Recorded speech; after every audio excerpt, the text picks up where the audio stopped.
Hello friends, this is Harman and you are watching all about Royal Enfield. जैसे कि आपको पता ही है, इस चैनल में मैं आपको रॉयल एनफील्ड से रिलेटेड टेक न्यूज़ और उसकी टेक्नोलॉजी के बारे में नॉलेज देता रहता हूँ। तो फ्रेंड्स, अगर आप मेरे चैनल पर नए हैं और आपने मेरे चैनल को अभी तक सब्सक्राइब नहीं किया है तो प्लीज़ सब्सक्राइब कीजिए, क्योंकि मैं आपके लिए ऐसी वीडियोस लेके आता रहता हूँ।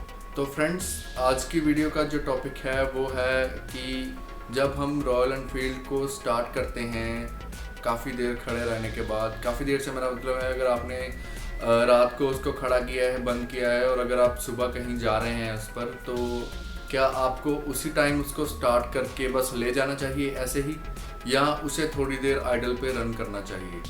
इस सवाल का जवाब मैं आपको दूंगा और कोशिश करूंगा कि अपने जवाब को जस्टिफाई कर सकूं। तो फ्रेंड्स, ये सवाल कईयों के दिमाग में उठता है, कईयों के दिमाग में भी ना उठे, क्योंकि कई लोग टेक्नोलॉजी के साथ रिलेटेड नहीं भी होते हैं। तो उनके लिए मैंने ये वीडियो बनाई है। अगर ओवरनाइट आपका बुलेट जो है वो खड़ा रहा है, तो आप सुबह कहीं उस पर काम पे जाना चाहते हैं, तो मेरा सजेशन आपके लिए यही होगा फ्रेंड्स कि आप कम से कम 30 सेकंड उसको स्टार्ट करके आइडल पे छोड़ दें।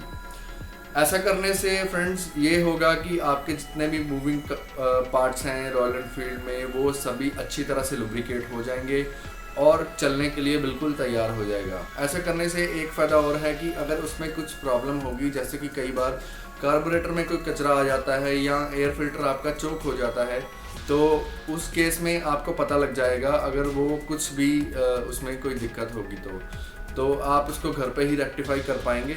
और वहीं अगर आप ऐसा नहीं करते हैं तो क्या होता है, मैं आपको बता देता हूँ। हमारा जो रॉयल एनफील्ड है उसका जो सारा ऑयल है वो नीचे सम्प में इकट्ठा होता है। 2.5 से 3 लीटर ऑयल पड़ता है, और जो ऊपर हेड के ऊपर हमारे वॉल्स लगे हुए हैं और रॉकर लगे हुए हैं, वो उन तक तेल जो पहुँचाने का काम है एक पंप करता है, जो नीचे आपकी क्रैंकशाफ्ट के साथ, या मैं कहूँ कैमशाफ्ट के साथ जुड़ा हुआ होता है। तो जब भी हम रॉयल एनफील्ड स्टार्ट करते हैं तो पंप काम करना तभी स्टार्ट करता है, और उसको वो ऑयल सम्प में से ऊपर रॉकर तक लेके जाने में कुछ ना कुछ टाइम ज़रूर लगता है।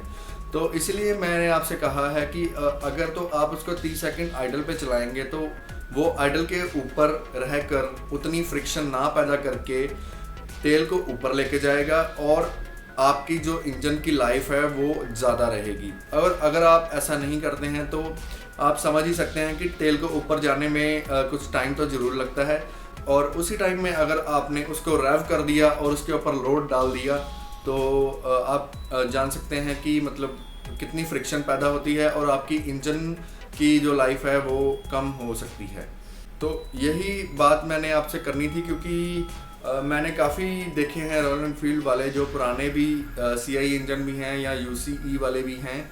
वो करते क्या हैं, अगर मान लीजिए उनका बाइक 2 दिन से भी खड़ा है उनके गराज में या उनके घर पे, तो वो सुबह उठ के उसके ऊपर कपड़ा मारते हैं। कई तो जो खैर कपड़ा भी नहीं मारते उसके ऊपर, तो बस स्टार्ट करके और निकल जाते हैं। ऐसा करने से फ्रेंड्स आपकी मोटरसाइकिल की इंजन की लाइफ जो है वो कॉम्प्रोमाइज़ हो रही है। अगर आप ऐसा होने से बचाना चाहते हैं तो प्लीज़ जो टिप मैंने दिया है उसके ऊपर गौर कीजिएगा। और यही था फ्रेंड्स जो मैं आपके साथ शेयर करना चाहता था। ये वीडियो अगर आपको पसंद आई है तो आप प्लीज़ इसके ऊपर एक लाइक कर दीजिए। कैसी लगी उसके बारे में कमेंट कीजिए। आपका कोई सुझाव या कोई सजेशन मेरे लिए है तो वो भी नीचे कमेंट कीजिए। मेरा फेसबुक पेज है, उसके ऊपर मैं अपनी अपडेट्स डालता रहता हूँ। आप अगर मेरे साथ अपडेटेड रहना चाहते हैं तो प्लीज़ मेरे फेसबुक पेज को लाइक कीजिए। और आपका कोई भी क्वेश्चन होता है, आप या तो कमेंट सेक्शन में या मेरे फेसबुक पेज पे आप कर सकते हैं मैसेज मुझे। मैं कोशिश करूंगा कि आपके हर एक सवाल का अच्छे तरीके से जवाब दे सकूं। तो it's time to tune off friends. Thanks for watching video. Good bye.